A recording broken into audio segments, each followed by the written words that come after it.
Hello my dear friends, welcome to Breakthrough Video Tutoring. Today we are starting this almost final lecture of magnetic effects of current of class 10th. And to start this lecture, we'll start from where we have left the topic in the last class. I hope you remember that we ended our lecture here. We already know what happens when a current carrying conductor is placed in external magnetic field. ये हमारा last time का topic था कि current carrying conductor को अगर एक external magnetic field में रखेंगे तो क्या होगा। और मेरे ख्याल से आपको पता है कि हमने ये पढ़ा था कि whenever a current carrying conductor is placed in external magnetic field then it experiences force, और उस फोर्स का डायरेक्शन निकालने के लिए हमने ये रूल काम में लिया था जिसे हम कहते हैं फ्लेमिंग्स लेफ्ट हैंड रूल। तो आई होप ये आपको अच्छे से ध्यान होगा। हम इस रूल को और इस टॉपिक को आगे के टॉपिक के कनेक्शन के लिए पढ़ रहे हैं, ठीक है ना। तो एक बार हम हमारे पॉइंट्स को समझ लेते हैं जो मैं आपको समझाना चाह रहा हूं। This is that current carrying conductor, ठीक है, जहां डायरेक्शन ऑफ करंट इस एरो से शो किया गया है। ये एक्सटर्नल मैग्नेटिक फील्ड है और एक्सटर्नल मैग्नेटिक फील्ड की मैग्नेटिक लाइंस हैं जिन्हें यहां इस पॉइंट पर शो किया गया। ये मैग्नेटिक फील्ड है और करंट का डायरेक्शन जो है वो इस एक्सटर्नल कंडक्टर में, ये जो कंडक्टर है इसमें ये डायरेक्शन ऑफ करंट को शो किया गया है। Now using the Fleming's left hand rule, जिस लेफ्ट हैंड में if the first finger, this is the first finger is indicating the direction of external magnetic field, जिसे हम बी से indicate करते हैं, and if this second finger or the central finger or the middle finger, if it is indicating the direction of current in the conductor, जिसे हम I से indicate करते हैं, और ये अगर आपस में एक दूसरे के परपेंडिकुलर हों, ये तीनों एक दूसरे के आपस में परपेंडिकुलर हों, जैसा हमने कहा था कुछ इस तरह से, ये और ये तीनों आपस में एक दूसरे के परपेंडिकुलर हैं, ठीक है, इस तरह से परपेंडिकुलर हैं, तो जो थंब है ऑटोमेटिकली इस फोर्स के डायरेक्शन को शो करता है जिसे हमने F से शो किया था। So I repeat, when a current carrying conductor यानी कि ये is placed in external magnetic field यानी कि ये, then it experiences force इस डायरेक्शन में, और इस डायरेक्शन को कैलकुलेट करने के लिए हमने फ्लेमिंग्स लेफ्ट हैंड रूल काम में लिया था। ना स्टूडेंट्स, ये सब तो आप पढ़ा चुके हैं, आप क्यों बता रहे हैं? तो मैं कुछ और समझाना चाह रहा हूं आपको। अगर आप ध्यान से देखें तो हमने हमारी तरफ से जो ये इस पूरी सिचुएशन का एनालिसिस करके मैं आपको बता रहा हूं कि एग्जैक्टली हुआ क्या है। हमने हमारी तरफ से एक कंडक्टर के थ्रू इलेक्ट्रिसिटी यानी इलेक्ट्रिकल एनर्जी प्रोवाइड की है। हमने क्या किया है? इलेक्ट्रिकल एनर्जी प्रोवाइड की है, और bye using this external magnet, बाहर का जो मैग्नेट है, यहां ये कंडक्टर जो है वो फोर्स एक्सपीरियंस करता है। यानी फोर्स एक्सपीरियंस करने का मतलब ये एक मैकेनिकल एनर्जी, ये मैकेनिकल वर्क को एक्सपीरियंस कर रहा है, यानी मैकेनिकल एनर्जी यहां पर आपको दिखाई देती है। तो अगर हम बहुत सिंपल लैंग्वेज में कहें कि by using this external magnet we converted electrical energy into mechanical energy और मैकेनिकल वर्क। हमने एक्सटर्नल मैग्नेट की हेल्प से इलेक्ट्रिसिटी प्रोवाइड करके, ये इलेक्ट्रिकल एनर्जी प्रोवाइड करके उसे किस में कन्वर्ट किया? मैकेनिकल एनर्जी में कन्वर्ट किया। ये हमने लास्ट टाइम पढ़ा था कि we converted electricity into mechanical work और mechanical energy by using external magnet. Student कहता है तो मैं क्या करूं इस चीज का? ये तो हम पढ़ चुके। यहीं से हमारा टॉपिक स्टार्ट हो रहा है, और वो टॉपिक क्या है? Now the point is the reverse also possible? क्या मतलब है? देखिए, तीन चीजें, मैं इस रूल को पॉपुलरली फ्लेमिंग्स रूल को FBI रूल भी कहता हूं, जिसमें ये F, ये B और ये I। B एक्सटर्नल मैग्नेट था, I करंट और F फोर्स, राइट। अब आप ध्यान से देखिए, हमने प्रीवियस कॉन्सेप्ट में एक्सटर्नल मैग्नेट यानी B प्रोवाइड किया, करंट यानी हमने I प्रोवाइड किया, और हमने क्या जनरेट किया? फोर्स जनरेट किया। आज मैं आपसे कह रहा हूं कि ये सेम तीनों चीजों में से F, B और I में से मैं सेम एक्सटर्नल मैग्नेटिक फील्ड में कंडक्टर को फोर्सफुली मूव करूंगा, यानी कि मैं फोर्स प्रोवाइड करूंगा, तो क्या मैं करंट जनरेट कर पाऊंगा? यानी कि क्या मैं इसका रिवर्स, यानी कि क्या मैं मैकेनिकल एनर्जी से और इलेक्ट्रिकल एनर्जी जनरेट कर पाऊंगा? ये जस्ट रिवर्स है उसका, एम आई राइट? क्या मैं मैकेनिकल एनर्जी से इलेक्ट्रिकल एनर्जी जनरेट कर पाऊंगा? बिल्कुल उसी तरह से एक्सटर्नल मैग्नेट को यूज करके। एक्सटर्नल मैग्नेट वहां भी था और यहां भी है। So the point is what happens when a conductor interacts with external magnetic field.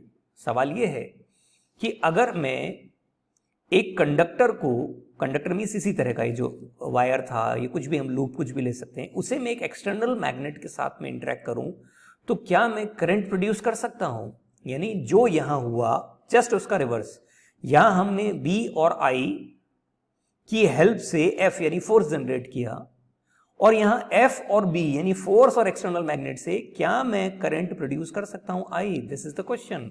या इन वेरी सिंपल लैंग्वेज, क्या मैं मैकेनिकल एनर्जी को इलेक्ट्रिकल एनर्जी में बदल सकता हूं? यहां मैंने इलेक्ट्रिकल एनर्जी को मैकेनिकल एनर्जी में बदला था। बस यही हमारा आज का टॉपिक है और हमारे इस चैप्टर का ऑलमोस्ट लास्ट पार्ट है।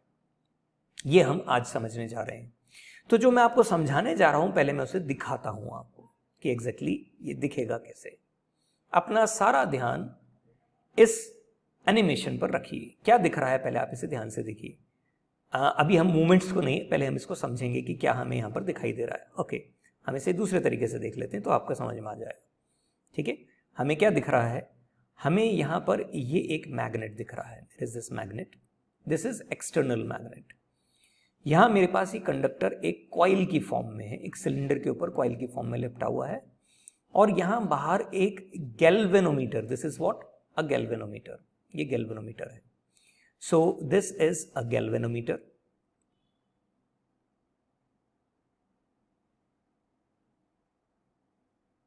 This is a conductor,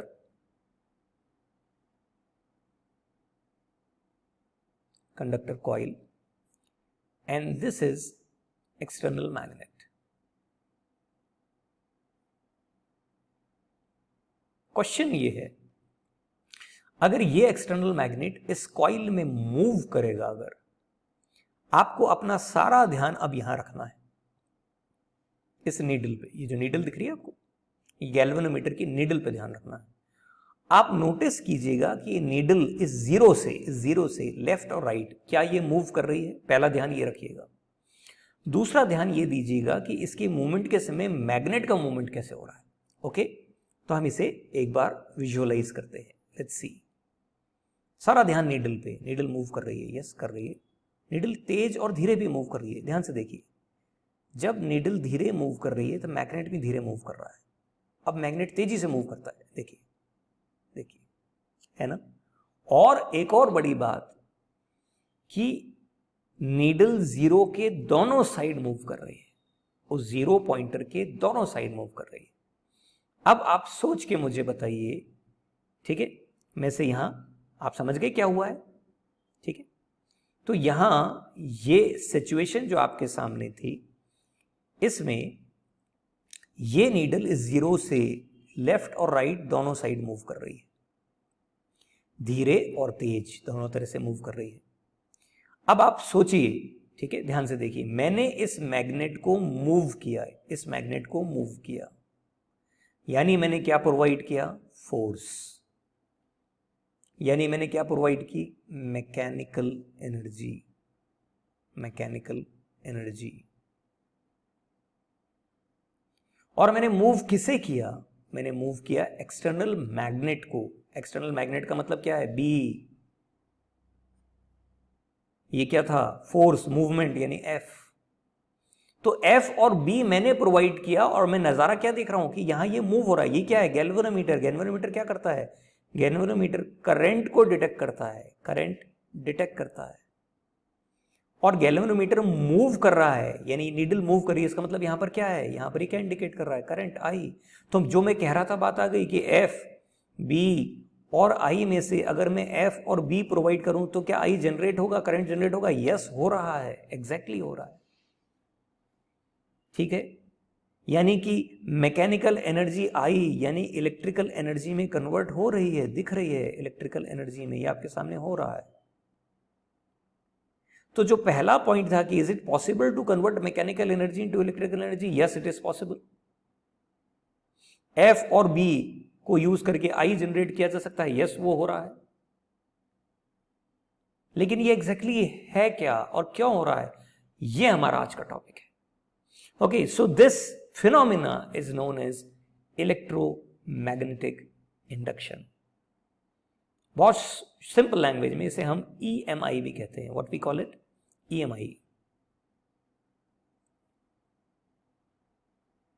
every month installment, easy monthly installment नहीं, दिस इज इलेक्ट्रोमैग्नेटिक इंडक्शन और EMI, शॉर्ट फॉर्म में से EMI कहा जाता है।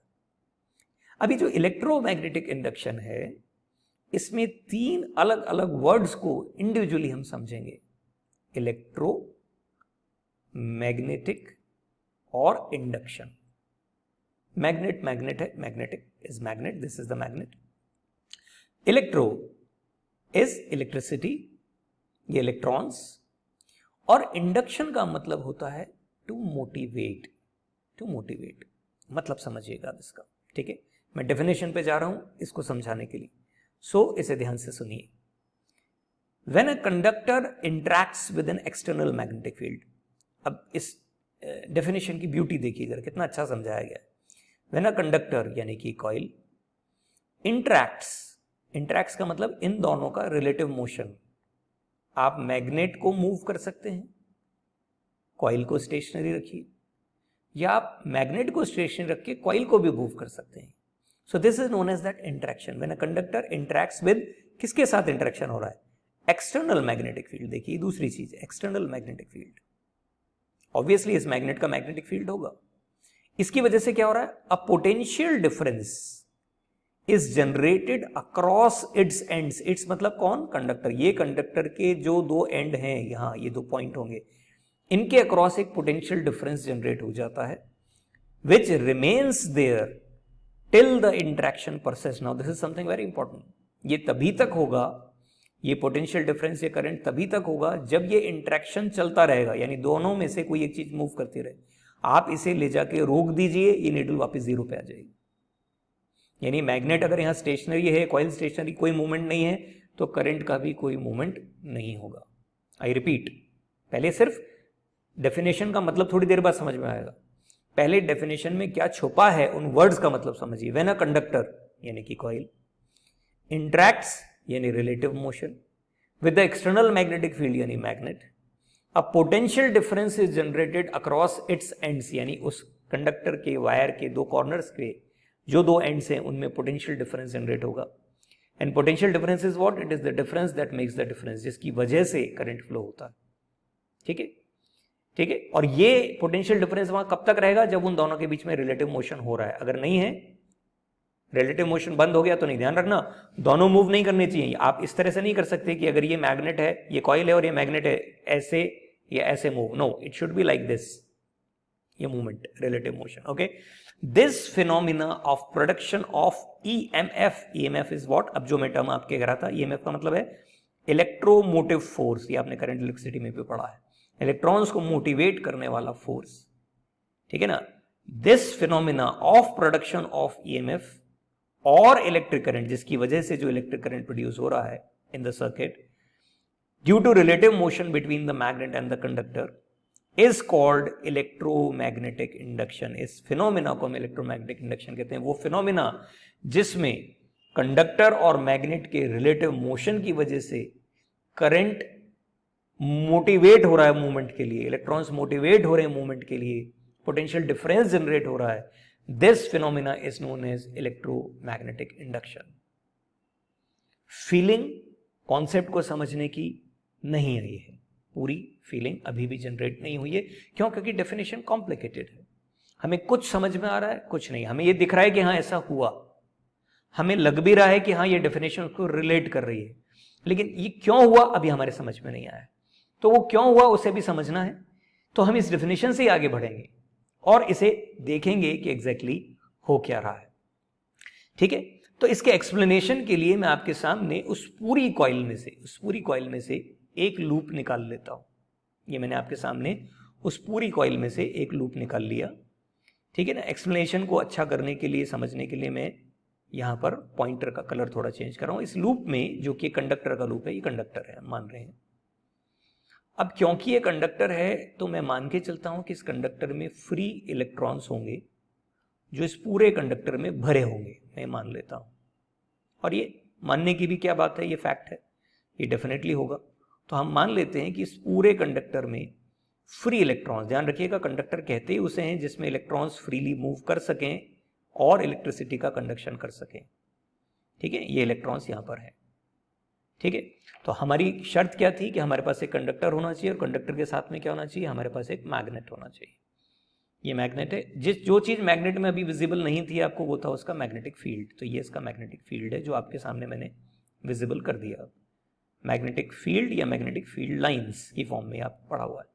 Now when a conductor interacts with external magnetic field, यानी या तो ये कंडक्टर मूव करे और या फिर ये मैग्नेट मूव करे। ठीक है ना, तो अगर ऐसा कुछ हो रहा है, यस हो रहा है, दोनों ही चीजें हो रही हैं। ठीक है ना, तो अगर ये कंडक्टर के साथ में ये मैग्नेटिक फील्ड में ये मूवमेंट अगर इस तरह से हो रहा है, एक बार फिर से देख लीजिए कि मैं आपसे कहता हूं कि ये मैग्नेट इस कॉइल के साथ में इंटरेक्ट करे। कैसे, ये मैग्नेट को मैं पास लेके आया, तो आप नोटिस कीजिए हो क्या रहा है। एक बड़ा मैग्नेट, ये बड़ा मैग्नेट जो है पूरा, मैं इसे वापस पीछे लेता हूं, ये बड़ा मैग्नेट इस पूरी कॉइल के साथ में इंटरेक्शन के लिए आ गया है और ये मैग्नेटिक लाइंस इसमें पूरे में इसके कांटेक्ट में आई है जो अभी थोड़ी दूर थी। अब शर्त ये है, सवाल ये है यहां पर कि ये जो इलेक्ट्रॉन है, ये जो फ्री इलेक्ट्रॉन्स है, इस चैप्टर की बिल्कुल शुरुआत में हमने बात की थी जिसके बारे में कि हर फ्री इलेक्ट्रॉन अपने आप में क्या होता है, हर फ्री इलेक्ट्रॉन अपने आप में एक छोटा सा मैग्नेट होता है, एक मैग्नेट है, माइक्रो मैग्नेट। आई होप अब आपको जवाब मिल जाएगा। हमारे पास क्या है, ये छोटे छोटे छोटे छोटे मैग्नेट है और बाहर क्या है, बड़ा मैग्नेट है। और ये बड़े मैग्नेट के मैग्नेटिक फील्ड का जब इसके साथ इंटरेक्शन होगा तो आपके जो छोटे छोटे मैग्नेट हैं, माइक्रो मैग्नेट्स हैं, आपको नहीं लगता अपनी जगह पर स्टेबल नहीं रहेंगे? Definitely they have to move, either they will be attracted और they will be repelled. In any case in micro magnets के ऊपर इस बड़े मैग्नेट के असर की वजह से ये श्योर है कि ये किसी एक डायरेक्शन में मूव करेंगे। वो डायरेक्शन क्या है वो बात की बात है, लेकिन वो मूव करेंगे फॉर श्योर। यानी कि ये इलेक्ट्रॉन्स किसी एक जगह की तरफ हो सकता है, या तो इस डायरेक्शन में पुश हो या रिवर्स डायरेक्शन में, लेकिन मैं ये मानता हूं कि थोड़ी देर में ये इलेक्ट्रॉन किसी एक जगह पर इकट्ठे होंगे, यहां से शिफ्ट होकर इधर आएंगे। तो कहीं इलेक्ट्रॉन्स का एक्सेस हो गया, अगर ये इलेक्ट्रॉन शिफ्ट होकर यहां आए हैं तो यहां इलेक्ट्रॉन का एक्सेस हो गया, तो दूसरी तरफ क्या हो गया, इलेक्ट्रॉन की डेफिशिएंसी। बस जहां इलेक्ट्रॉन्स का एक्सेस और डेफिशिएंसी बनी, वैसे ही हम कहेंगे कि क्या जनरेट हो गया, potential difference. And it is the difference that makes the difference. क्यों? क्योंकि अगर मैं इसे आगे लाया हूं और फिर मैं इसे जब वापस पीछे लेके जाऊंगा, तो आपको नहीं लगता कि जो इलेक्ट्रॉन कहीं आए थे वो वापस पीछे जाएंगे? तो आप देखिए कितनी, मतलब इसको समझना कितना आसान है कि हमें केवल सिंपल से जो अजम्पशंस हैं उनके सहारे आगे बढ़ना है। हमें मानना है कि कंडक्टर है, कंडक्टर कहते ही बात क्लियर हो गई कि उसमें फ्री इलेक्ट्रॉन्स हैं। फ्री इलेक्ट्रॉन्स कहते ही हर फ्री इलेक्ट्रॉन अपने आप में एक छोटा सा मैग्नेट है। वो छोटे से बहुत सारे मैग्नेट्स के पास में एक बड़ा मैग्नेट है। जब मैग्नेट मूव करता है तभी तो दूसरे मैग्नेट्स मूव करेंगे पास वाले। अगर वो स्टेशनरी रखा हुआ है तो उन पर असर नहीं हो रहा है। भाई दो मैग्नेट आप एक दूसरे के पास रखें तो नहीं, लेकिन हम उस मैग्नेट को जब उसके पास और मूव करेंगे, लेके जाएंगे, तब फिर वो अट्रैक्शन रिपल्शन स्टार्ट होता है। बस वही चीज यहां है। तो जब मैं बाहर वाले मैग्नेट को, बड़े मैग्नेट को उसके पास लाता हूं, जैसे ही मैं पास लाता हूं, तो ऐसी सिचुएशन में अंदर के इलेक्ट्रॉन्स जो हैं वो या तो अट्रैक्ट होते हैं या रिपेल होते हैं और किसी एक पर्टिकुलर डायरेक्शन में मूव करते हैं। डेफिनेटली कहीं पर इलेक्ट्रॉन्स का एक्सेस और कहीं पर इलेक्ट्रॉन की डेफिशिएंसी हो जाती है, और वो इलेक्ट्रॉन्स का एक्सेस और डेफिशिएंसी पोटेंशियल डिफरेंस जनरेट करता है जो करंट के लिए रिस्पॉन्सिबल है। और जब मैं इसे वापस पीछे हटाता हूं तो इलेक्ट्रॉन्स फिर अपनी पोजीशन रीगेन करते हैं, तो फिर से करंट जनरेट होता है। और करंट का ये डायरेक्शन अगर आप ध्यान से देखें तो बार बार चेंज हो रहा है। Can you see that? नहीं समझ में आया? देख लेते हैं इसको तो समझ में आ जाएगा। Now see this, magnet move कर रहा है, उस लूप के अंदर येलो कलर के छोटे छोटे इलेक्ट्रॉन्स जो आपको दिख रहे हैं, सारा ध्यान पे रखिए और देखिए वो किस डायरेक्शन में मूव कर रहे हैं और अब कौन से डायरेक्शन में मूव कर रहे हैं। कैन यू सी कि डायरेक्शन पहले जो था और अब जो डायरेक्शन है वो चेंज हो रहा है। पहले ये था कुछ इस तरह से, अब देखिएगा ये पहले कुछ इस तरह से है, सी दिस, और अब जब इसको वापस नीचे लेके जाएंगे तो रिवर्स, ये इस तरह से। अब हमें सारे सवाल के जवाब मिल जाते हैं कि whenever conductor interacts with external magnetic field, a potential difference is generated. Why? क्योंकि इलेक्ट्रॉन्स मूव कर रहे हैं और it remains there till the interaction persists, क्योंकि जब वो दोनों के बीच में रिलेटिव मोशन होगा तभी तो इलेक्ट्रॉन्स घूमेंगे। और हमें एक तीसरी चीज का जवाब मिल रहा है कि इलेक्ट्रॉन्स का ये मूवमेंट रिवर्स होता है पीरियोडिकली, पहले इधर फिर इधर। अच्छा, इसीलिए वो गैल्वेनोमीटर में डिफ्लेक्शन भी क्या था, दोनों डायरेक्शन में आ रहा था। तो इलेक्ट्रॉन्स तो कंडक्टर में पहले ही थे, हमने एक्सटर्नल मैग्नेट की हेल्प से उन्हें मोटिवेट किया टू मूव।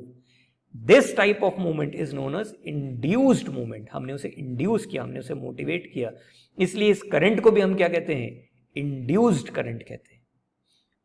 सबसे पहली बार इस फिनोमेना को अलेक्जेंडर फ्लेमिंग ने देखा और उन्होंने इस फिनोमेना की वजह से इस करंट का नाम इंड्यूस करंट रखा। हम अगर सेम एक्सपेरिमेंट जो अभी हमने पीछे देखा, ये सेम चीज हमने एक लूप के लिए देखी, अब हमने अगर इसकी जगह बहुत सारे लूप्स ले ली तो आप अंदाजा लगा सकते हैं क्या होगा। ये बहुत सारे लूप्स, और ये मैंने इसे कनेक्ट कर दिया किससे, एक गैल्वेनोमीटर से। यहां मैंने इसे गैल्वेनोमीटर से कनेक्ट कर दिया और यहां मैंने की लगा दी और एक गैल्वेनोमीटर से कनेक्ट कर दिया। जैसे ही मैं की को क्लोज करूंगा, अभी तो कुछ नहीं होगा, लेकिन अगर यहां पर एक मैग्नेट ले आता हूं और ये मैग्नेट का अज्यूम करते हैं नॉर्थ पोल है और ये साउथ पोल है और मैग्नेटिक लाइंस तो आपको पता ही है कैसी है, तो अगर मैं इस मैग्नेट को मूव करूंगा यहां इस डायरेक्शन में, तो जो चीज एक लूप में हो रही है वो बाकी सब में भी होगी और इन दैट वे करंट यहां पर क्या होने लगेगा, जनरेट। और जब मैं मैग्नेट को वापस पीछे लेके जाऊंगा तो जो जिस डायरेक्शन में करंट गया था वहां से वापस पीछे लौटेगा। नो डाउट यही रीजन है कि जिसकी वजह से ये नीडल जो है गैल्वेनोमीटर के दोनों डायरेक्शन में घूमती है। और जैसा मैंने आपसे कहा कि this phenomena was first discovered by और noticed by physicist Michael Faraday, तो उन्होंने इस फिनोमेना का नाम इस वजह से इलेक्ट्रोमैग्नेटिक इंडक्शन रखा, जिसे हम शॉर्ट में EMI कह रहे हैं। जिस फोर्स की वजह से इलेक्ट्रॉन्स मूव हुए उन्होंने उसका नाम induced EMF, motivated electromotive force, और करंट का उन्होंने जो नाम रखा that is induced current, that is known as what, induced current. ध्यान देने वाली बात है कि ये जो इंड्यूस्ड करंट है ये पीरियोडिकली अपना डायरेक्शन बदल रहा है। करंट कभी यहां कभी यहां, यानी जो गैल्वेनोमीटर का डिफ्लेक्शन है, यानी कभी करंट एक पर्टिकुलर डायरेक्शन में फ्लो करता है और फिर उसके रिवर्स डायरेक्शन में वापस आता है।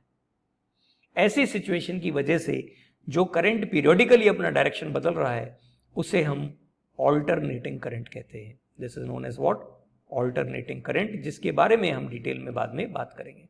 ऑल्टरनेटिंग करंट, इन टॉपिक्स को हम हमारे कॉम्पिटिटिव एग्जामिनेशन के पार्ट्स, जिन्हें हम NTSC या दूसरे ओलंपियाड्स वाले पार्ट्स जो हैं उनमें भी डिस्कस करेंगे।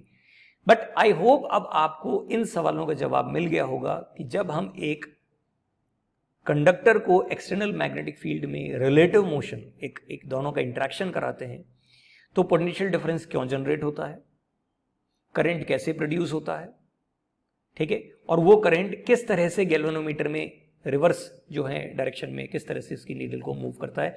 आई होप आपको ये पॉइंट्स समझ में आ गए होंगे। कैन यू बिलीव कि हम ये सारी सिचुएशन एक डिफरेंट पैरामीटर में डिफरेंट तरीके से भी कर सकते हैं। See this example, another example of EMI जो है वो कैसा है। मैंने आपके सामने एक लंबी सी प्लास्टिक रॉड ले ली है, ये वुडन रॉड ले ली है, और इस पे ये पहली कॉइल मैंने जो अभी मैंने आपको बताया था एग्जैक्टली उसी तरह से रिलेट की है। ये कॉइल पॉजिटिव टर्मिनल से और यहाँ नेगेटिव टर्मिनल से बैटरी से जोड़ने के पहले ये मैंने ये आपके सामने, ठीक है, ये की लगा दी। अब आप बताइए मैंने सर्किट क्लोज किया, ये मान लीजिए मैंने ये सर्किट क्लोज कर दिया। तो जैसे ही मैं सर्किट को क्लोज करूंगा, ठीक है ना, ये सर्किट मैंने क्लोज कर दिया। सर्किट के क्लोज करते ही यहाँ से करंट फ्लो करेगा, करंट इसमें से फ्लो करेगा और इनमें से होता हुआ जब करंट जाएगा आगे ये करंट यहां से आया, तो आपको नहीं लगता कि करंट के फ्लो की वजह से मैग्नेट बन जाएगा? ठीक है, अब सोच के देखिए कि ये तो पूरा मैग्नेटाइज हो गया। मैग्नेट बनने का मतलब इसमें से मैग्नेटिक लाइंस, आई होप आपको याद होंगी वो मैग्नेटिक लाइंस।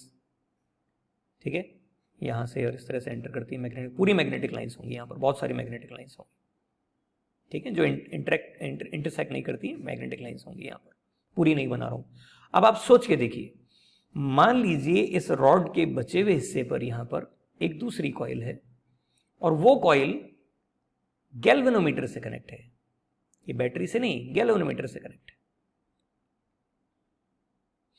मैं ये नोटिस करता हूं कि अगर मैं इस की को ऑन और ऑफ कर रहा हूं, बार बार ऑन ऑफ इस तरह से कर रहा हूं, और या फिर ऑन ऑफ करने की बजाय मैं ये भी कह सकता हूं कि मैंने यहां पर एक वेरिएबल रेजिस्टेंस लगा रखा है और मैं यहां पर करंट को कम ज्यादा चेंज कर रहा हूं, तो मैं क्या नोटिस करूंगा? Can you believe? मैं नोटिस करूंगा कि यहां गैल्वेनोमीटर में ऑटोमेटिकली डिफ्लेक्शन स्टार्ट हो जाता है। यहां दूसरी वाली कॉइल में, ये कॉइल ए है and this is coil B, तो कॉइल ए में करंट पास करने से कॉइल बी में ऑटोमेटिकली करंट जनरेट होना शुरू हो जाता है, इंड्यूस हो जाता है current. So this is what? This is direct current. देखिए आप, कितनी अच्छी बात है, this is direct current. Direct current का मतलब है जो एक ही डायरेक्शन में फ्लो कर रहा है, ये करंट अपना डायरेक्शन चेंज नहीं कर रहा, ये एक डायनेमो, ये बैटरी से आपको मिल रहा है, ये एक बैटरी से आपको मिल रहा है, और इसके करंट के ऑन और ऑफ होने से, सिर्फ ऑन और ऑफ, स्विच ऑन और ऑफ होने से यहां पर एक दूसरा current, that is alternating current, AC alternating current, ये ऑल्टरनेटिंग करंट यहां पर इंड्यूस हो रहा है। ठीक है, इंड्यूस हो रहा है, ये करंट है नहीं, यहां पर सिर्फ इलेक्ट्रॉन्स थे। एक्चुअली हो क्या रहा है, जैसे ही आप यहां पर करंट इंक्रीज या डिक्रीज करते हैं, स्विच ऑन और ऑफ करते हैं, तो ये जो मैग्नेटिक लाइंस यहां जनरेट हो रही है ना, देखिए आप, ये मैग्नेटिक लाइंस इसके साथ इंटरेक्ट करती है, और इस इंटरेक्शन यहां पर जो इंटरेक्शन हो रहा है कॉइल बी में, उसकी वजह से इसके इलेक्ट्रॉन्स एक पर्टिकुलर डायरेक्शन में मूव करते हैं, फिर वापस आते हैं, मूव करते हैं, फिर वापस आते हैं। यानी कि फर्स्ट कॉइल की वजह से, फर्स्ट कॉइल, ए कॉइल जैसे ही मैग्नेटाइज होती है, इससे मैग्नेटाइज होते ही सेकंड कॉइल में इलेक्ट्रॉन्स का मूवमेंट स्टार्ट हो जाता है। यानी फर्स्ट कॉइल ने सेकंड कॉइल में इलेक्ट्रॉन्स के मूवमेंट को मोटिवेट किया। ये इलेक्ट्रोमैग्नेटिक इंडक्शन का बेस्ट एग्जांपल यहां पर आपके सामने है। तो फर्स्ट कॉइल की वजह से सेकंड कॉइल में, so this is a very good example of electromagnetic induction. Is this okay? I hope अब आपको इलेक्ट्रोमैग्नेटिक इंडक्शन के कुछ बेसिक प्रिंसिपल्स समझ में आ गए होंगे, लेकिन स्टिल अभी भी हमारे पास काफी सारे क्वेश्चंस पेंडिंग हैं, और वो क्या हो सकते हैं, लेट्स सी। जो डाउट है स्टूडेंट के, उसमें से पहला डाउट है कि करंट तो इंड्यूस हो रहा है, आप कह रहे हैं कभी इस डायरेक्शन में कभी उस डायरेक्शन में, वर्ड यूज कर रहे हैं आप, किस डायरेक्शन में, वो डायरेक्शन क्या है, व्हाट इज दैट डायरेक्शन, और उस डायरेक्शन को पता कैसे लगाएंगे, how to find out that direction, इस डायरेक्शन को आइडेंटिफाई कैसे किया जाएगा, ये कैसे किया जाएगा। और इस डायरेक्शन को पता लगाने से भी बड़ी बात है कि कंडक्टर दो तरह के हैं मेरे पास। देखिए, ये है एक्सटर्नल मैग्नेटिक फील्ड, सपोज ये नॉर्थ है और ये साउथ है, और इसके बीच में कंडक्टर रखा है मैंने, ये कंडक्टर है, वायर। इस वायर को मैं ऐसे भी मूव कर सकता हूं और ऐसे भी मूव कर सकता हूं। यानी कि अगर ये आपका जो कंडक्टर था, सॉरी मैग्नेट था, इस मैग्नेट के बीच में जो वायर है, तो ये वायर ऐसे और ऐसे मूव कर सकता है ना, मूवमेंट हो सकता है। तो इस वायर के इस मूवमेंट से इसमें जो करंट प्रोड्यूस होगा, ये इंड्यूस होगा करंट, तो उस इंड्यूस्ड करंट का डायरेक्शन क्या होगा, इंड्यूस्ड करंट का डायरेक्शन क्या होगा, ये मेरा सवाल है कि ये कैसे पता लगाया जाए। और ये सभी के दिमाग में सवाल आएगा। फिर स्टूडेंट के दिमाग में ये भी सवाल आता है कि अगर एक लूप हो, सर्कुलर लूप हो, और सर्कुलर लूप के लिए ये मैग्नेट इस बार हमने लिया है, सपोज ये नॉर्थ और ये साउथ है, और अगर मैं इस मैग्नेट को ऊपर या नीचे ऐसे मूव कर रहा हूं, या सेम इस पैटर्न में, ठीक है ना,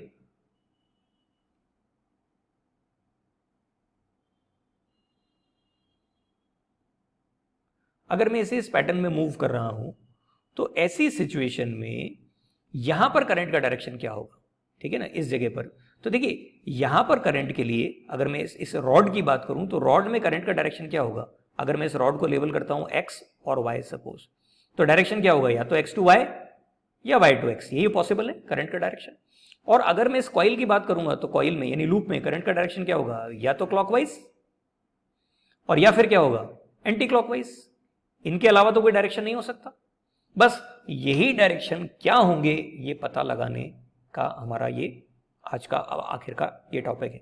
तो ध्यान रखिए जो रूल यहां काम में आएगा, ठीक है ना, डेफिनेटली यहां पर एक रूल कोई ना कोई होगा डायरेक्शन को डिटेक्ट करने के लिए, और इस वाले पार्ट में भी डेफिनेटली रूल होगा डायरेक्शन को डिटेक्ट करने के लिए, तो वो रूल हमें समझने हैं, ठीक है। ये हमारा फर्स्ट क्वेश्चन है।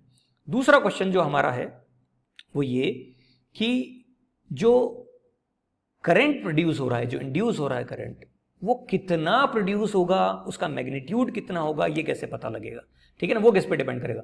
सो व्हाट आर दोज फैक्टर्स, ये फैक्टर्स कौन से हैं which will decide the strength और मैग्नीट्यूड ऑफ इंड्यूस करंट, कितना करंट प्रोड्यूस होगा किस बात पे डिपेंड करेगा। तो दो क्वेश्चंस हमारे पास आए कि जो करंट इंड्यूस हो रहा है उसका डायरेक्शन क्या होगा, ये फर्स्ट क्वेश्चन, और सेकेंड क्वेश्चन कि जो करंट इंड्यूस हो रहा है वो कितना प्रोड्यूस होगा या कितनी स्ट्रेंथ होगी, वो कैसे पता लगेगा, वो किन फैक्टर्स पे डिपेंड करेगा। It's very easy to understand. सारा खेल बहुत बेसिक प्रिंसिपल पर जो हमने पढ़े हैं उन्हीं पर ही बेस्ड है। तो हम पहले सेकंड क्वेश्चन का आंसर ले रहे हैं, यानी ये जो क्वेश्चन आपके सामने इसका आंसर हम ले रहे हैं, और इस क्वेश्चन के हिसाब से जो मैग्नीट्यूड है इंड्यूस करंट की वो सीधे सीधे इस एक्सटर्नल मैग्नेट की मैग्नेटिक स्ट्रेंथ पर डिपेंड करेगी। ऑब्वियसली इलेक्ट्रोमैग्नेटिक इंडक्शन में मैग्नेट एक्सटर्नल मैग्नेट है तो उसकी स्ट्रेंथ बहुत इंपॉर्टेंट रोल प्ले करती है। कैसे, देखिए ये वही सेम लूप हमने लिया है, अब अज्यूम कीजिए इसमें वही छोटे छोटे बहुत सारे मैग्नेट्स हैं। अब मैं उसे ड्रॉ नहीं कर रहा हूं। अगर मैं ऐसा मैग्नेट यूज करता हूं जिसकी मैग्नेटिक स्ट्रेंथ आपको दिख रही है अभी कितनी, ओके, और अगर मैं इसकी जगह पर दूसरा मैग्नेट यूज करता हूं जिसकी मैग्नेटिक स्ट्रेंथ ज्यादा है, तो डेफिनेटली जो नंबर ऑफ इलेक्ट्रॉन्स का मूवमेंट है या उन मूवमेंट की जो स्पीड है डेफिनेटली उस पर फर्क पड़ेगा। आप देखिए पहला वाला मैग्नेट जो है वो कैसा है, फर्स्ट मैग्नेट जो है वो कैसा है, और सेकंड मैग्नेट कैसा है, सी दिस, ठीक है, डिफरेंस दिख रहा है आपको। ये पहला मैग्नेट ये कम स्ट्रेंथ वाला मैग्नेट है और दूसरा मैग्नेट ज्यादा स्ट्रेंथ का है, तो ऑब्वियसली जितनी ज्यादा मैग्नेटिक स्ट्रेंथ बाहर होगी एक्सटर्नल मैग्नेट की उतना ही असर उसके ऊपर होगा और करंट स्ट्रेंथ बढ़ जाएगी। तो हमारे पहले सवाल में से एक सवाल का जवाब मिला कि मैग्नीट्यूड ऑफ करंट स्ट्रेंथ किस पे डिपेंड करती है, इंड्यूस करंट की एक्सटर्नल मैग्नेट की स्ट्रेंथ पे डिपेंड करती है। दूसरी चीज जिस पे डिपेंड करेगी वो क्या है, सारा खेल किस पे है, हर एक लूप अपने आप में, कंडक्टर का लूप जो है वो उसमें कंट्रीब्यूट कर रहा है। तो अगर मैं लूप्स का नंबर बढ़ा दूं, देखिए जरा, यहां मैंने 2 लूप्स लिए हैं, यहां मैंने 4 लूप्स लिए हैं और यहां मैंने लूप्स और बढ़ा दिए, तो क्योंकि हर लूप के इलेक्ट्रॉन्स इसमें कंट्रीब्यूट कर रहे हैं तो जितने ज्यादा लूप्स होंगे हर लूप के इलेक्ट्रॉन्स कंट्रीब्यूट करने लगेंगे, so number of turns of coil सीधे सीधे इंड्यूस करंट की स्ट्रेंथ को अफेक्ट करेंगे। जितना ज्यादा लूप्स हम लेंगे, जितने ज्यादा लूप्स लेंगे उतना ही ज्यादा करंट स्ट्रेंथ होगी। और तीसरा, rate of change of magnetic flux, इसका सीधा मतलब है रेट ऑफ इंटरैक्शन। ये इंटरैक्शन कितना स्लो या कितना फास्ट है। अगर इंटरैक्शन फास्ट हो रहा है, मैग्नेट और उस कॉइल के बीच में इंटरैक्शन फास्ट हो रहा है, तो डेफिनेटली करंट के प्रोड्यूस होने की, इंड्यूस होने की स्ट्रेंथ मैग्नीट्यूड बढ़ जाएगी। और अगर इंटरैक्शन स्लो है तो ऑटोमेटिकली करंट स्ट्रेंथ कम होगी। तो अगर कोई आपसे पूछता है कि करंट की स्ट्रेंथ को डिसाइड करने वाले फैक्टर्स कौन से हैं, तो ये 3 फैक्टर्स आपको ध्यान रखने हैं। पहला फैक्टर है एक्सटर्नल मैग्नेट की स्ट्रेंथ, ठीक है, एक्सटर्नल मैग्नेट की स्ट्रेंथ। दूसरा फैक्टर है that is number of turns of the coil, और तीसरा है कि वो इंटरेक्शन कितना फास्ट या कितना स्लो हो रहा है कॉइल और मैग्नेट के बीच का। Is this okay? अब हम हमारे पहले सवाल पर वापस आते हैं कि हम वो डायरेक्शन कैसे पता लगाएंगे। Now this is little tricky, और ट्रिकी होने के साथ साथ थोड़ा सा कंफ्यूजन जनरेट करने वाला है, लेकिन आपको किसी भी कंडीशन में कंफ्यूज नहीं होना है। हम यहां पर जो रूल काम में लेने जा रहे हैं that is known as Fleming's. वापस से देखिए, फ्लेमिंग्स राइट हैंड रूल। पहले हमने कौन सा रूल काम में लिया था? लेफ्ट हैंड रूल काम में लिया था। ये राइट हैंड रूल ठीक है ना, सब कुछ वो का वही है, सेम है, बस हैंड चेंज होके और उसका यूटिलाइजेशन एप्लीकेशन बदला है। अभी भी ये तीन चीजों के बीच में जो है हम रिलेशन एस्टैब्लिश कर रहे हैं, that is external force, external magnetic field का डायरेक्शन और इंड्यूस्ड करंट का डायरेक्शन। तीन चीजें हैं। F is indicating the direction of motion of the conductor, कि कंडक्टर किस डायरेक्शन में मूव करेगा। फोर फिंगर जो है किस डायरेक्शन की बात कर रही है, एक्सटर्नल मैग्नेटिक फील्ड का डायरेक्शन, जो हमेशा नॉर्थ से साउथ की तरफ होता है। और डायरेक्शन ऑफ इंड्यूस्ड करंट जो है उसे हम सेंट्रल या मिडिल फिंगर से शो कर रहे हैं। ये ध्यान रखें कि ये तीनों थंब और फिंगर्स एक दूसरे के परपेंडिकुलर होंगे और शुरुआत ऐसे की जाती है राइट हैंड से। हम सबसे पहले राइट हैंड से जो करंट एक्सटर्नल मैग्नेटिक फील्ड के डायरेक्शन में अगर हम हमारी फर्स्ट फिंगर को रखेंगे, मिडिल फिंगर को इसके परपेंडिकुलर हम ओपन करेंगे कुछ इस तरह से, ठीक है। ये इस तरह से हमने ओपन किया है, ठीक है, परपेंडिकुलर हमने इसे ओपन किया है। और परपेंडिकुलर ओपन करने के बाद में हम थंब को भी परपेंडिकुलर ओपन करेंगे। देखिए ये थंब को भी हम परपेंडिकुलर ओपन करते हैं, तीनों चीजें, ठीक है, इस तरह से। Is this okay? तो ये जो सिचुएशन आपके सामने जनरेट हो रही है, इसको हम यूटिलाइज करने जा रहे हैं एक एग्जांपल से, ठीक है ना। रूल वही है, इसे भी हम FBI रूल कहेंगे। बस फर्क इतना है कि इस बार आपको फोर्स का डायरेक्शन पता होगा, एक्सटर्नल मैग्नेटिक फील्ड का डायरेक्शन पता होगा और करंट का डायरेक्शन ऑटोमेटिकली आपके सामने आएगा। देखिए किस तरह से। ये आपके सामने एक्सटर्नल मैग्नेटिक फील्ड के लिए नॉर्थ साउथ पोल्स वाले मैग्नेट हैं और एक्सटर्नल मैग्नेटिक फील्ड का ये डायरेक्शन है। Is this okay? Now it is evident. Arrow आपको दिख रहे हैं, एक्सटर्नल मैग्नेटिक फील्ड का डायरेक्शन आपको दिख रहा है, ठीक है, नॉर्थ टू साउथ ही होता है।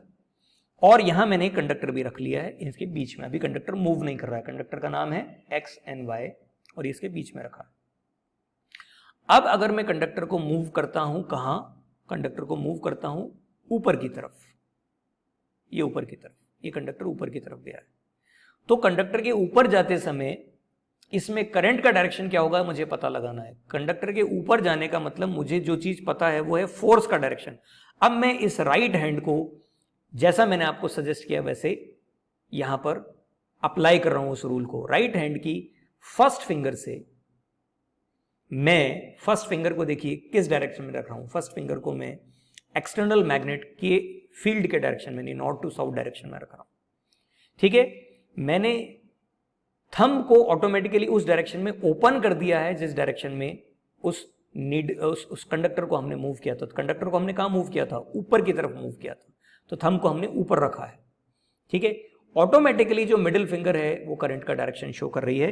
तो करंट का डायरेक्शन मिडिल फिंगर में कहां होगा? ध्यान से देखिए, करंट का डायरेक्शन X to Y होगा। देखिए फिंगर कहां जा रही है? X to Y। Is this okay? एक बार फिर से देख लेंगे हम इस चीज को, ठीक है। हमने मैग्नेटिक फील्ड का डायरेक्शन ये लिया है जो सही है, नॉर्थ टू साउथ, यही बात थी। ये नॉर्थ पोल था और ये साउथ पोल है जो हमने पहले ही प्रेडिक्ट कर दिया था, मतलब इंडिकेट कर दिया था। तो मैग्नेटिक लाइंस में हमने फर्स्ट फिंगर को रख दिया। थंब, क्योंकि हमने इस वायर को ऊपर की तरफ पुश किया है तो हमने थंब के यहाँ इस डायरेक्शन में इंडिकेट कर दिया है। तो ऑटोमेटिकली आपकी जो फिंगर है जिसमें तीनों एक दूसरे के साथ क्या है, देखिए 90 डिग्री एंगल पर, तो ऑटोमेटिकली इंड्यूस करंट का डायरेक्शन क्या हो गया? X to Y। स्टूडेंट कहता है नहीं, मैं इसे वापस नीचे ले जाऊंगा। अब आप देख लीजिए आपको क्या करना है, थंब को घुमाना है। तो अब आप सोचिए फोर्स नीचे लग रहा है, तो थंब को जैसे ही आप इसी पिक्चर को देखते हुए सोचिए कि थंब को हमने नीचे किया तो ऑटोमेटिकली करंट कहां चला जाएगा? आपकी ये जो फिंगर है, ये वाली फिंगर जिसको मैं पॉइंट आउट कर रहा हूं, अब यहां मैं मार्क कर रहा हूं, इस समय पर ये फिंगर जैसे ही आप थंब को नीचे लाएंगे तो ये फिंगर कहां चली जाएगी? अंदर की तरफ। तो करंट का डायरेक्शन X to Y की जगह क्या हो जाएगा? Y to X। तो आप देखिए कि करंट का डायरेक्शन पीरियोडिकली बदल रहा है, पहले X to Y, फिर Y to X, फिर X to Y, फिर Y to, यानी कि अगर ये मैग्नेट है और इस मैग्नेट में ये वायर इस तरह से मूव करेगा तो इस वायर के इस मूवमेंट की वजह से कभी करंट इसमें ऊपर, कभी नीचे, कभी ऊपर, कभी नीचे, यानी पीरियोडिकली चेंज होगा। इस तरह से करंट के डायरेक्शन के बदलने की वजह से इस करंट को हम क्या कहते हैं? ऑल्टरनेटिंग करंट कहते हैं। This is known as alternating current. I hope आप में से कुछ स्टूडेंट्स को ये सुनते ही एक कंफ्यूजन डेवलप हो गया होगा कि कैसे हो रहा है। एक और एग्जांपल लेके इसे समझते हैं। See one more example is there. ये नॉर्थ टू साउथ ये मैग्नेट इस तरह से रखा है, ठीक है ना। तो जो मैग्नेटिक लाइंस का डायरेक्शन है क्या हो गया, नॉर्थ टू साउथ। अभी आपका राइट हैंड देखिए ना, इस तरह से हम इस राइट हैंड से मैग्नेटिक लाइंस के डायरेक्शन को शो करेंगे। ओके, और मैं यहां से इस कंडक्टर को अगर आउटसाइड पुश करूं, देखिए क्वेश्चन क्या कह रहा है, क्वेश्चन पढ़िए, identify the direction of current, induced current, if conductor A B is pushed outward, बाहर की तरफ पुश किया जाता है। प्लेन ऑफ पेपर को देखते हुए, जो आपके सामने इमेज है, जो आपका स्क्रीन है, उसे देखते हुए इस रूल को अप्लाई कीजिए। अपने राइट हैंड को, राइट हैंड की फर्स्ट फिंगर को नॉर्थ टू साउथ डायरेक्शन में ऊपर की तरफ रखिए और थंब को ऑटोमेटिकली अपनी तरफ ओपन कर लीजिए, क्योंकि वायर आपकी तरफ आ रहा है। और वायर आपके आने के बाद अब इस फिंगर को ओपन कीजिए, तो आप नोटिस करेंगे कि आपकी फिंगर, ये तो खैर रिवर्स चल रहा है, अगर आप नोटिस करेंगे तो वो फिंगर ऑटोमेटिकली करंट का डायरेक्शन शो करेगी B2A। तो the direction of the current would be B2A। Is this okay? और अगर मैं सेम सिचुएशन में रखते हुए अगर मैं इसे अपनी तरफ ना लेके बाहर की तरफ रखूंगा तो ऑटोमेटिकली करंट का डायरेक्शन रिवर्स हो जाएगा और वो हो जाएगा A to B। ठीक है, तो इसे एक बार यहां वीडियो को पॉज करके फिर से देखेंगे तो आई होप आप समझ जाएंगे। I repeat, Fleming's right hand rule को इस तरह से यूज करना है।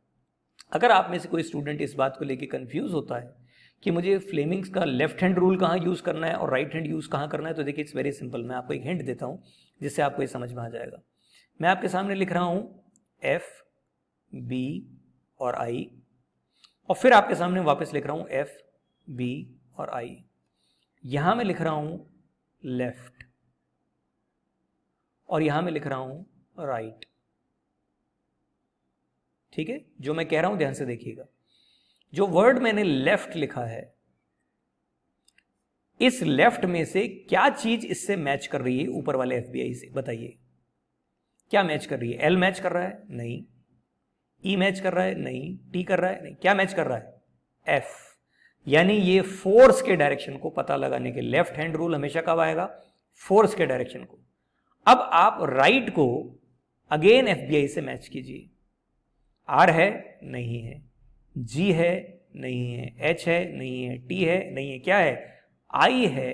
तो यानी ये क्या है? I यानी करंट के डायरेक्शन को पता लगाने के लिए राइट हैंड रूल काम में आया। तो इंड्यूस्ड करंट के डायरेक्शन को पता लगाने के लिए राइट हैंड रूल और फोर्स के डायरेक्शन को पता लगाने के लिए लेफ्ट हैंड रूल काम में लिया जाता है। ये इस एनालॉजी से समझा जा सकता है। इसे रोक के, पॉज करके, रिवाइंड करके देखिए, आपको समझ में आ जाएगी सारी कहानी। Is this okay? Now the last thing for today, अगर ये एक वायर ना होके लूप होता तो सिचुएशन क्या होती? इस सिचुएशन को समझने के लिए उसी एनिमेशन को फिर से देखिए जो बात आपने पहले देखी थी। ठीक है, ध्यान से देखिए और इस स्टेटमेंट को पढ़िए। हालांकि हो सकता है ये आपको एनसीईआरटी में ना मिले स्टेटमेंट। लेंज लॉ कहता है the polarity of induced EMF, the polarity of induced EMF is such that it tends to produce an electric current which opposes the change that produces it. Statement बड़ा complicated है, statement बहुत complicated है। बहुत simple language में अगर मैं आपसे कहूं तो ये है, मैं यहां लिखता हूं कि डायरेक्शन ऑफ करंट, देखिए मैं लिख रहा हूं, इसे ध्यान से देखिए, direction of induced current,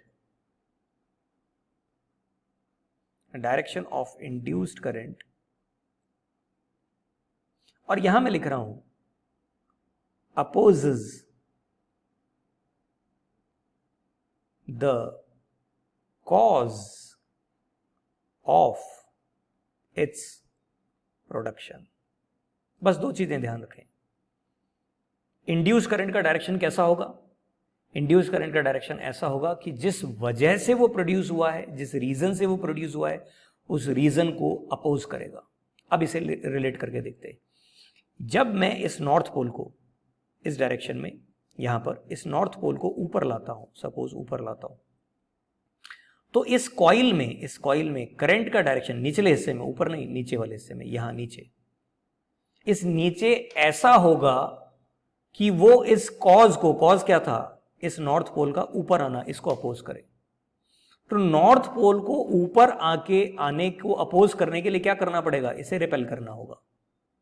repel करने के लिए यहां पर कौन सा पोल जनरेट होना चाहिए? नॉर्थ, जब ही रिपेल करेगा भाई करंट इसमें प्रोड्यूस, जब इसमें करंट प्रोड्यूस होगा तो ये भी मैग्नेट बन जाएगा। तो मैग्नेट बन के यहां पर वो ऐसा पोल जनरेट करेगा जिससे कि वो इसे अपोज कर सके। तो अपोज करने के लिए यहां पर भी क्या होना पड़ेगा, नॉर्थ पोल। और याद कीजिए करंट का कौन सा डायरेक्शन नॉर्थ पोल जनरेट करता है, तो यानी अंदर की तरफ यहां कौन सा करंट का डायरेक्शन होगा, याद कीजिए क्या था, एंटी क्लॉकवाइज। कौन सा डायरेक्शन होगा, एंटी क्लॉकवाइज। तो करंट का डायरेक्शन ऑटोमेटिकली होगा एंटी क्लॉकवाइज, तो नॉर्थ पोल जनरेट होगा। नॉर्थ पोल जनरेट होगा तो रिपेल होगा, और रिपेल होगा तो क्या होगा, अपोज होगा। आई रिपीट, अपने प्रोडक्शन के कॉज को अपोज करना है। प्रोडक्शन का कॉज क्या है, नॉर्थ पोल का वहां आना। अपोज कैसे करेंगे, इसे रिपेल करके। रिपेल करना है तो क्या होगा, सेम पोल जनरेट करना है, यानी यहां पर भी क्या होना चाहिए, नॉर्थ पोल।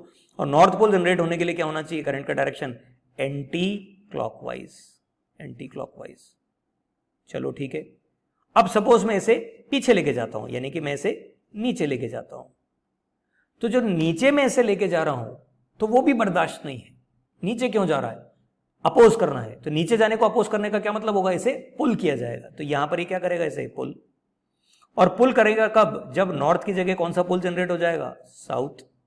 और साउथ का मतलब करंट का डायरेक्शन क्या हो जाएगा, करंट का डायरेक्शन हो जाएगा क्लॉकवाइज।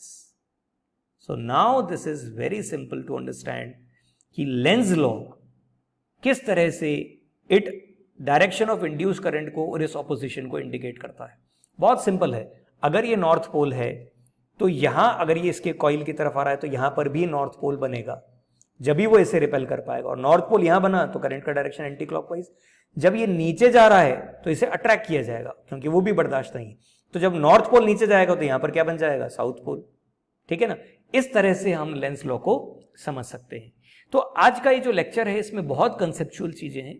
इसे समझने के लिए अच्छे से लेक्चर को पॉज करके, रिवाइंड करके कम से कम 2 बार देखिए। हम हमारी अगले सेशन में कुछ प्रॉब्लम्स के साथ में मिलके, ठीक है, और इसे अच्छे से डिस्कस करके चैप्टर को एंड करेंगे।